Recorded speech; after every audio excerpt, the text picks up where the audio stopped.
नमस्कार, आप सभी का स्वागत है यूनी एग्जाम के इस करंट अफेयर्स प्रोग्राम में। आज हम आपके बीच लेकर आए हैं 4 अक्टूबर के प्रमुख करंट अफेयर्स को, important current affair.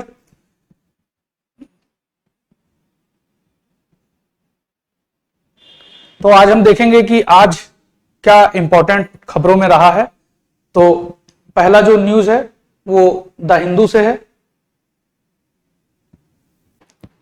Internship to bridge job market skills gap pilot project take offs. ठीक है, तो ये एक इंटर्नशिप प्रोग्राम जो था भारत सरकार ने इसकी बजट में घोषणा की थी 2023-24 के बजट में, तो उसकी शुरुआत हो गई है। प्रधानमंत्री इंटर्नशिप स्कीम्स। ठीक है, इसके अंतर्गत क्या होगा, जो भी युवक और युवतियां हैं 21 से 24 वर्ष के बीच के, ठीक है, और जिनकी वार्षिक आय, जिनके परिवार की वार्षिक आय 8 लाख रुपए से कम है, उनको इस इंटर्नशिप का लाभ मिलेगा। तो ये आज की एक इंपॉर्टेंट खबर थी। अब देखते हैं, प्रधानमंत्री इंटर्नशिप स्कीम की शुरुआत की गई है। इस योजना के अंतर्गत वो युवक और युवतियां पात्र होंगे जिनके परिवार की वार्षिक आय 8 लाख से कम होगी। तो जिनकी भी परिवार की वार्षिक आय 8 लाख से कम होगी, वही युवक युवती इस योजना का लाभ उठा सकेंगे। इस योजना के अंतर्गत एक और प्रावधान किया गया है, अनुसूचित जात, अनुसूचित जनजात और अन्य पिछड़ा वर्ग ओबीसी वर्ग के लिए आरक्षण का प्रावधान किया गया है इस योजना के अंतर्गत। मतलब इस वर्ग को आरक्षण दिया जाएगा उनकी संख्या के आधार पर। ठीक है, ये योजना है क्या, इस योजना के अंतर्गत देश के जो टॉप 500 कंपनियां हैं उनमें अगले 5 वर्षों तक 1 करोड़ युवाओं को कुशल बनाने का प्रशिक्षण दिया जाएगा। उनको कुशल बनाने की प्रशिक्षण प्राप्त होगा इन 500 कंपनियों को, जो देश की टॉप 500 कंपनियां हैं, वो सभी क्षेत्रों की जो कंपनियां हैं। ठीक है, कौशल और प्रशिक्षण विकास की अवधि जो होगी वो 12 माह की होगी। मतलब एक जो भी कोई इंटर्न होगा वो 12 माह तक इसमें इंटर्नशिप प्राप्त कर सकता है, और इस दौरान उसको आर्थिक सहायता भी प्रदान की जाएगी। 4500 रुपया तो केंद्र सरकार इसके लिए देगा, और इसके साथ साथ 500 रुपया आपका ये जो है, ये कंपनियां जो है वो अपने CSR फंड, सामाजिक दायित्व फंड से देगी, और इसमें वही जो 21 से 24 वर्ष के आयु वर्ग हैं वही इसका लाभ उठा सकेंगे। तो आप इसमें देखते हैं कि 6600 रुपए का वित्तीय मदद इस योजना के अंतर्गत मिलेगी। तो इसमें इंपॉर्टेंट जो है वो है क्या, वो ये है कि प्रधानमंत्री इंटर्नशिप स्कीम की शुरुआत हुई। इसमें 21 से 24 वर्ष के जो भी युवक और युवतियां हैं उनको इस योजना का लाभ मिलेगा, और इसमें उनकी परिवार की वार्षिक आय कितनी होनी चाहिए, 8 लाख रुपए से कम होनी चाहिए। तो ये एक इंपॉर्टेंट खबर थी, इसको हमने देख लिया। अब हम आगे बढ़ते हैं। आगे जो दूसरा महत्वपूर्ण न्यूज है वो है Marathi Bengali amongst 5 granted classical language status by union cabinet. ठीक है, तो मराठी बंगाली सहित 5 जो भाषाएं हैं उनको शास्त्रीय भाषा क्लासिकल लैंग्वेज के स्टेटस प्राप्त हुआ है। तो 5 वो भारतीय भाषाएं मराठी, पाली, प्राकृत, असमिया और आपका बंगाली है। ठीक है, इन 5 भारतीय भाषाओं को अभी जो है 2024 में 3 अक्टूबर 2024 को इनको शास्त्रीय भाषा की श्रेणी में लाया गया है। इससे पहले भी जो 6 भाषाएं थी वो शास्त्रीय भाषा श्रेणी के अंतर्गत था। वो थी संस्कृत, तमिल, तेलुगु, कन्नड़, मलयालम और उड़िया। तो अब हम आते हैं न्यूज पर। ये देखते हैं क्या है, जो 5 भारतीय भाषाएं हैं जिनको शास्त्रीय भाषा के अंतर्गत, क्लासिकल लैंग्वेज के अंतर्गत रखा गया है, वो कौन सी हैं, वो है मराठी, पाली, प्राकृत, असमिया और बांग्ला। ठीक, ये 5 भारतीय भाषाएं हैं जिनको शास्त्रीय भाषा की श्रेणी में रखा गया है। इसके अलावा इससे पहले इन 5 भाषाओं की तो घोषणा कल के डेट में की गई है। इससे पहले जो था वो संस्कृत, तमिल, तेलुगु, कन्नड़, मलयालम और उड़िया को इसके अंतर्गत रखा गया था। अब आप देखते हैं एक और इंपॉर्टेंट फैक्ट जो है इसमें क्या है, 2004 में तमिल को पहले शास्त्रीय भाषा के रूप में चुना गया था, और 2005 में संस्कृत को। तो सबसे पहले जो है वो तमिल लैंग्वेज को आपका शास्त्रीय भाषा के रूप में चुना गया था। और 2005 में संस्कृत को शास्त्रीय भाषा के रूप में चुना गया। उसके अलावा 2014 में उड़िया, जो लास्ट जो लैंग्वेज जिसको शास्त्रीय भाषा में रखा गया, वो 2014 थी। 2014 के वर्ष में किसको, उड़िया को रखा गया था। अब हम देखते हैं शास्त्रीय भाषा जो है उसके क्या मापदंड है, क्या है शास्त्रीय भाषा होने के लिए। तो इसमें यह दिया हुआ है कि भारतीय शास्त्रीय भाषाएं, भारत की उन भाषाओं को कहा जाता है, भारतीय शास्त्रीय भाषाएं मतलब क्लासिकल लैंग्वेज, उन भाषाओं को कहा जाता है जिनका साहित्य और साहित्यिक धरोहर अमूल्य हो, उच्च स्तरीय हो और प्राचीन और अनोखी हो। तो साहित्य किस तरीके का होना चाहिए उन भाषाओं का, उन भाषाओं का साहित्य बहुत ही पुराना अमूल्य धरोहर उसका साहित्यिक होना चाहिए और उच्च स्तर का होना चाहिए, ठीक है। प्राचीन और अनोखी होनी चाहिए। उन भाषाओं को शास्त्रीय भाषा की श्रेणी के अंतर्गत रखा जाता है, ठीक है। कुछ मापदंड है जो भारतीय भाषाओं को शास्त्रीय भाषा में वर्गीकरण के लिए जो कमेटी है वो किन मापदंडों को परखती है। उसमें जो पहला है उसके अंतर्गत क्या है, 1500 से 2000 वर्ष या उससे ज्यादा प्राचीनता के लेख इतिहास इस भाषा में मौजूद होने चाहिए। मतलब क्या है, 1500 से 2000 वर्ष प्राचीन उससे पूर्व की भाषा हो जिसमें लेख उपलब्ध हो, ठीक है, और यह इतिहास में उस भाषा का वर्णन हो, ठीक है। तो उन भाषाओं को, यह पहला एक कसौटी है जिस पर होना चाहिए। दूसरा क्या है, इसमें लिया हुआ है इस भाषा को बोलने वाले समझने वाले लोगों द्वारा इस भाषा के प्राचीन साहित्य लेखों को अमूल्य साहित्यिक धरोहर मानना भी एक तरह से अनिवार्य है। तो इस भाषा को बोलने और समझने वाले जो लोग हैं के द्वारा इस भाषा को प्राचीन साहित्य लेखों के अमूल्य साहित्यिक धरोहर में मानना अनिवार्य है। एक तीसरा यह है यहाँ पॉइंट है, भाषा की साहित्यिक परंपरा अनोखी होनी चाहिए और किसी और भाषा समूह से उधार नहीं होनी चाहिए, मतलब मौलिकता होनी चाहिए उस भाषा के अंतर्गत, ठीक है, वो किसी और भाषा से उधार लिया हुआ ना महसूस हो। चौथा क्या है, इस शास्त्रीय भाषा में लिखा गया साहित्य इसकी आधुनिक संस्करण भाषा से अलग हो सकता है। मतलब जो भाषाएं बदलती रहती हैं समय के अनुसार, उसमें व्याकरण में परिवर्तन होता रहता है, भाषाओं में परिवर्तन होता रहता है, तो उससे थोड़ा अलग होना चाहिए, या फिर इसकी पुत्री भाषाओं से भी या भिन्न हो सकती है, या जरूरी नहीं कि भाषा सहस्त्र वर्षों से हूबहू हो। तो क्या है कि भाषा उसी तरीके से हो जिस तरीके से 2000 या 1500 या 1000 वर्ष पहले प्रयोग किया जाता था, ऐसा जरूरी नहीं है। वो उसमें परिवर्तन भी होगा तो भी उसको स्वीकार किया जाएगा, शास्त्रीय भाषा की श्रेणी में रखा जाएगा। और यहाँ पुत्री भाषाओं मतलब जिस भाषाओं से अन्य भाषाएं उत्पन्न होती हैं, ठीक है, तो उनको कहा गया है। तो इस तरीके से आप देखते हैं कि ये क्लासिकल लैंग्वेज के बारे में बताया गया है। क्लासिकल लैंग्वेज जो लैंग्वेज प्राप्त कर लेते हैं, जो उस श्रेणी में आते हैं, उनमें कुछ और इंपॉर्टेंट बात यह है कि क्लासिकल लैंग्वेज के अंतर्गत जो भाषाएं आती हैं, उन भाषाओं के जो विद्वान होते हैं उनको 2 अंतरराष्ट्रीय पुरस्कार भारत सरकार के द्वारा प्रदान किया जाता है। इसके अलावा क्या है, उसके लिए उन भाषाओं के संवर्धन के लिए उत्कृष्ट केंद्रों की स्थापना की जाएगी। और यहां तक कि यह भी कहा गया है कि यूजीसी जो विश्वविद्यालय अनुदान आयोग है, वो केंद्रीय विश्वविद्यालयों में इस भाषा के संवर्धन के लिए एक पीठ की स्थापना करेगी। तो इस भाषा के अंतर्गत आने से क्या है, भाषाओं को ये सब लाभ भी मिलते हैं जो हम देख रहे हैं। तो इसमें इंपॉर्टेंट ये है कि कौन सी भारतीय भाषा है जो अभी जोड़ी गई है शास्त्रीय भाषा में। तो मराठी, पाली, प्राकृत, असमिया और बांग्ला है। और इससे पहले कौन कौन सी भाषा थी, संस्कृत, तमिल, तेलुगु, कन्नड़, मलयालम और उड़िया है, ठीक। तो हम ये न्यूज देख लिए। अब हम नेक्स्ट अपने खबर की तरफ चलते हैं। ये एक इंपॉर्टेंट न्यूज है, मॉरिशस को मिला चागोस द्वीप, भारत की रही इसमें बड़ी भूमिका। तो आप थोड़ा सा यहां ज्योग्राफी देख लेते हैं। ये भारत है, ये इंडियन ओशन है, मतलब हिंद महासागर का क्षेत्र है। आप देखते हैं ये लक्षद्वीप है, ये लक्षद्वीप है, यहां ये मालदीव है, ठीक। और इसके नीचे आप आते हैं तो ये चागोस आइसलैंड्स है, ठीक है, चागोस आइसलैंड के अंतर्गत ये, और ये है आपका मॉरिशस, ठीक। तो मॉरिशस को इस आइसलैंड का अधिकार प्राप्त हो गया है।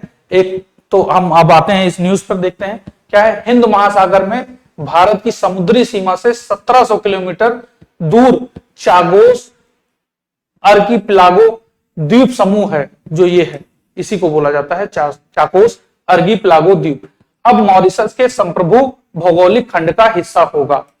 ठीक, इस द्वीप के स्थानांतरण के लिए ब्रिटेन और मॉरिशस के बीच एक समझौता हुआ है। तो ब्रिटेन और मॉरिशस के बीच एक समझौता हुआ, अभी तक इस पर ब्रिटेन ने अधिकार कर रखा था। इस समझौते के तहत इस द्वीप समूह को अब मॉरिशस को सौंप दिया गया है।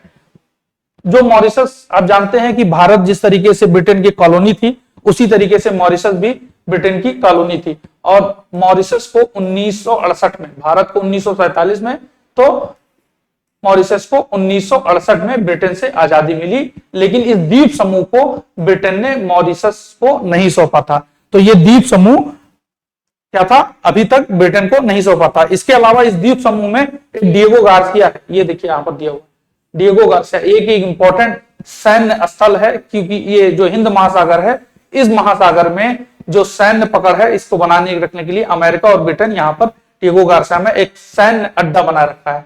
तो इसको लेकर यह समझौता हुआ है कि 99 वर्षों तक, अभी अगला जो है अमेरिकी सैन्य अड्डा 99 वर्षों तक बना रहेगा।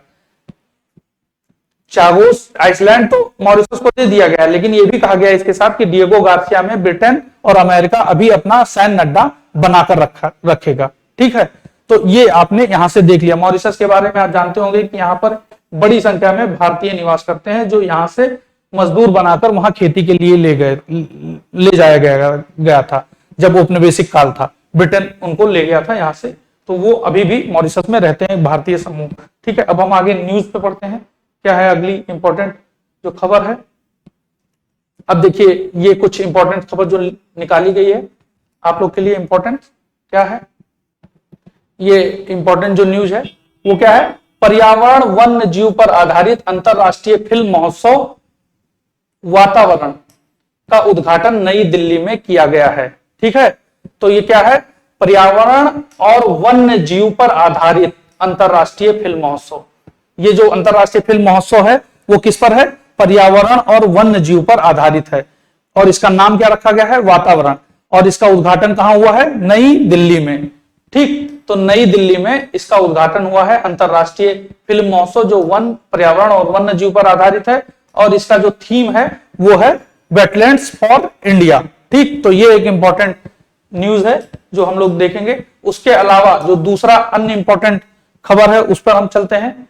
2027 तक दिल्ली एयरपोर्ट द्वारा भारत की पहली एयर ट्रेन चलाई जाएगी। ठीक है, तो दिल्ली एयरपोर्ट में भारत की पहली एयर ट्रेन चलाई जाएगी। एयर ट्रेन मतलब ये उड़ने का ट्रेन नहीं है। ठीक, इसमें आप ध्यान दीजिएगा, ये उड़ने का नहीं, मतलब एयरपोर्ट पर बनाई जा रही है, इसीलिए इसका नाम क्या रखा गया है, एयर ट्रेन। तो ये एयरपोर्ट के अंतर्गत ही संचालित ये ट्रेन होगी दिल्ली एयरपोर्ट में। ठीक है, क्योंकि दिल्ली एयरपोर्ट बहुत बड़ा है, तो उस एयर ट्रेन है, इसका संचालन क्या होगा, दिल्ली के इंदिरा गांधी अंतरराष्ट्रीय हवाई अड्डे पर किया जाएगा। ठीक, अंतरराष्ट्रीय हवाई अड्डे पर इसका संचालन किया जाएगा, और यह ट्रेन विभिन्न टर्मिनल, जो टर्मिनल 1, टर्मिनल 2, ठीक है, इनके और पार्किंग क्षेत्र के बीच में चलेगा। ठीक है, इसकी दूरी कितनी होगी, 7.7 किलोमीटर की इनकी दूरी होगी, जो दूरी तय करेगी, और इसकी लागत क्या है, 2000 करोड़।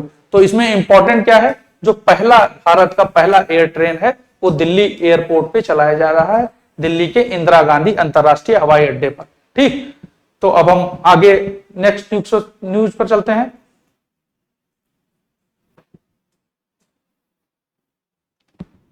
यह है हमारा उत्तर प्रदेश से संबंधित है, देख लेते हैं। उत्तर प्रदेश सरकार द्वारा कृषि सखी योजना का शुभारंभ किया गया है।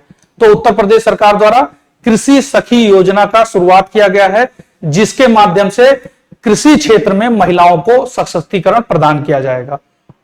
ठीक है, कृषि क्षेत्र में उत्तर प्रदेश सरकार द्वारा कृषि सखी योजना का शुभारंभ किया गया है, जो महिलाओं पर ही केवल सेंट्रलाइज वो ये योजना है, कृषि सखी योजना। इसके अंतर्गत जो भी 21 से 45 वर्ष तक की महिलाएं होंगी उनको इसमें शामिल किया जाएगा। इन महिलाओं को क्या किया जाएगा, स्वयं सहायता समूह के माध्यम से चयनित किया जाएगा, और इसके साथ ही उत्तर प्रदेश सरकार के कृषि विभाग, बागवानी विभाग और शिल्प विभाग द्वारा इनको प्रशिक्षित किया जाएगा। तो ये जो महिलाएं होंगी 21 से 45 वर्ष तक की उत्तर प्रदेश की, उनको कृषि सखी योजना के तहत महिला सशक्तिकरण जो कृषि क्षेत्र में है वो प्रदान किया जाएगा। और इनका चयन कैसे होगा? वो होगा स्वयं सहायता समूहों के द्वारा इनका चयन होगा और इनको विभिन्न विभागों, कृषि विभाग, बागवानी विभाग, शिल्प विभाग के द्वारा प्रशिक्षित किया जाएगा, जिससे वो कृषि क्षेत्र में अपना योगदान बढ़ा सके। ठीक, तो ये एक इंपॉर्टेंट उत्तर प्रदेश से, हमारी यूपी से न्यूज थी। अब उसके अलावा हम आगे बढ़ते हैं, देखते हैं ये बिहार से संबंधित है। महात्मा गांधी के 155वें जन्मोत्सव के अवसर पर बिहार के मुख्यमंत्री ने पटना में बापू टावर को समर्पित किया। ठीक है, तो महात्मा गांधी आप जानते होंगे, इतिहास अगर पढ़े होंगे, महात्मा गांधी का बिहार से एक बड़ा गहरा नाता रहा है कि चंपारण जो सत्याग्रह था वो बिहार में ही चलाया गया था। तो उनके जो 155वें जन्मोत्सव जो अभी 2 अक्टूबर को मनाया गया, उस पे क्या हुआ, पटना में एक बापू टावर की स्थापना की गई है। और बापू टावर में एक ये 5 मंजिला एक इमारत है, इसमें एक पूरा ब्लॉक जो है वो चंपारण सत्याग्रह को समर्पित किया गया है। तो ये आपके लिए थोड़ा सा इंपॉर्टेंट न्यूज है बिहार के दृष्टिकोण से। ठीक है, नेक्स्ट न्यूज पर चलते हैं। यह है कर्नाटका सरकार ने शहनाई वादक पंडित बसवराज भजंत्री को संगीत विद्वान अवार्ड से सम्मानित किया है। तो आप यहां देखेंगे कि कौन है, पंडित बसवराज। पंडित बसवराज जो शहनाई वादक हैं, उनको कहां की सरकार ने, कर्नाटका की सरकार ने कौन सा अवार्ड, संगीत विद्वान अवार्ड से सम्मानित किया है। ठीक, तो इसको नोट डाउन कर लीजिए, ये आपके लिए एक अन्य इंपॉर्टेंट न्यूज है जो आज के न्यूज़पेपर में देखने को मिली है। ठीक है, अब हम नेक्स्ट न्यूज की तरफ चलते हैं। यह है भारतीय प्रतिस्पर्धा आयोग सीसीआई ने मैनकाइंड फार्मा को भारत सीरम और वैक्सीन लिमिटेड कंपनी के अधिग्रहण की अनुमति प्रदान की। ठीक, तो आप देखते हैं सीसीआई जो है उसको, वो जो है भारत में प्रतिस्पर्धा के निर्धारण के लिए एक आयोग है कि जो विभिन्न तरीके के उद्योग और नवीन तकनीकियां अपनाई जा रही हैं, तो उनकी प्रतिस्पर्धा को बढ़ावा देने के लिए सीसीआई के माध्यम से नियंत्रित किया जाता है। तो सीसीआई जो है वो मैनकाइंड फार्मा जो एक कंपनी है दवा की, उसको ये अनुमति प्रदान किया है कि वो भारत सीरम और वैक्सीन लिमिटेड को अधिग्रहण करे। ठीक, तो हम देखते हैं कि ये एक इंपॉर्टेंट है, लेकिन यहां से एक और चीज है, सीसीआई है क्या, थोड़ा इसके बारे में जान लेते हैं। भारतीय प्रतिस्पर्धा आयोग भारत की मुख्य राष्ट्रीय प्रतिस्पर्धा नियामक संस्था है या कारपोरेट मामलों के मंत्रालय के अंतर्गत आता है। तो ये किसके अंतर्गत आता है, कारपोरेट मंत्रालय के अंतर्गत आता है और वैधानिक निकाय है। प्रतिस्पर्धा को बढ़ावा देने और भारत में प्रतिस्पर्धा को पर प्रतिकूल प्रभाव डालने वाली गतिविधियों को रोकने के लिए प्रतिस्पर्धा अधिनियम 2002 को लागू किया गया। उसके तहत ही सीसीआई की स्थापना की गई और यह सीसीआई उन मामलों को देखता है और उनकी जांच करता है कि जिनका प्रतिस्पर्धा पर नकारात्मक प्रभाव ना पड़े। तो जो विभिन्न कंपनियां हैं, कोई एक कंपनी दूसरे को ओवरटेक करती है, जिनके पास अधिक संपत्ति है, ऐसा ना हो कि छोटी कंपनियों को मौका ना मिले। तो इस तरीके की प्रतिस्पर्धा को बनाए रखने के लिए मार्केट में क्या है, सीसीआई का गठन किया गया है और सीसीआई देखती है। तो सीसीआई ने अब एक अनुमति प्रदान कर दी है मैनकाइंड फार्मा को कि वो भारत सीरम और वैक्सीन लिमिटेड को अधिग्रहित कर ले। ठीक, तो अब हम नेक्स्ट न्यूज की तरफ चलते हैं। ये एक इंपॉर्टेंट न्यूज है। आप लोग जैसे जानते होंगे हार्नबिल महोत्सव मनाया जाता है। ठीक, कहां पर, नागालैंड में। तो नागालैंड में जो 25वां हार्नबिल महोत्सव है, उसके लिए वेल्स को साझेदारी के रूप में भूमिका प्रदान की गई है। ठीक है, और ये हार्नबिल महोत्सव कहां होगा, ये 1 से 10 दिसंबर के बीच में नागालैंड में मनाया जाएगा। ठीक है, तो आप लोग जानते होंगे, लेकिन हार्नबिल, ये थोड़ा सा इंपॉर्टेंट देखिएगा कि हार्नबिल महोत्सव तो नागालैंड में मनाया जाता है, लेकिन हार्नबिल जो पक्षी है वो वहां का राजकीय पक्षी नहीं है। ये कहां का स्टेट बर्ड है, यह है केरल और अरुणाचल प्रदेश का स्टेट बर्ड है। थोड़ा सा यहाँ पर बेल्स क्या है तो उसको समझने के लिए हम बता देते हैं। जैसे आप देखते होंगे कि ब्रिटेन, ये ब्रिटेन है और ब्रिटेन से ही जुड़ा ये वेल्स का क्षेत्र है। ठीक, और यहाँ पर स्कॉटलैंड है, स्कॉटलैंड। ठीक, तो ये ब्रिटेन का जो एक क्षेत्र है बेल्स, ठीक, जो प्रशासनिक रूप से अलग है। ठीक है, तो ये जो बेल्स को ये साझेदारी दी गई है हार्नबिल महोत्सव में। आप लोग थोड़ा यहां देख लीजिए, जो ग्रेट ब्रिटेन है वो वेल्स, ब्रिटेन और स्कॉटलैंड को ही मानकर इसको ग्रेट ब्रिटेन बोला जाता है। ठीक, और ग्रेट ब्रिटेन और यूके जो यूनाइटेड किंगडम है वो क्या है, वो ये नॉर्थ आयरलैंड जो है, नॉर्थ आयरलैंड है, इसको जब सम्मिलित कर लेते हैं तो इसको यूके बोला जाता है। ठीक, और ये क्या है, ये आयरलैंड है, ये अपने आप में स्वतंत्र है। ठीक, तो ये जो बेल्स का क्षेत्र है ब्रिटेन का, ठीक है, इसको क्या है, जो 25वां हार्नबिल महोत्सव है नागालैंड में जो मनाया जा रहा है, ठीक है, उसका इसको साझेदारी की भूमिका प्रदान की गई है। ठीक है, इसी के साथ आज का जो इंपॉर्टेंट करंट अफेयर्स था उसकी चर्चा हो गई। इसी के साथ नमस्कार।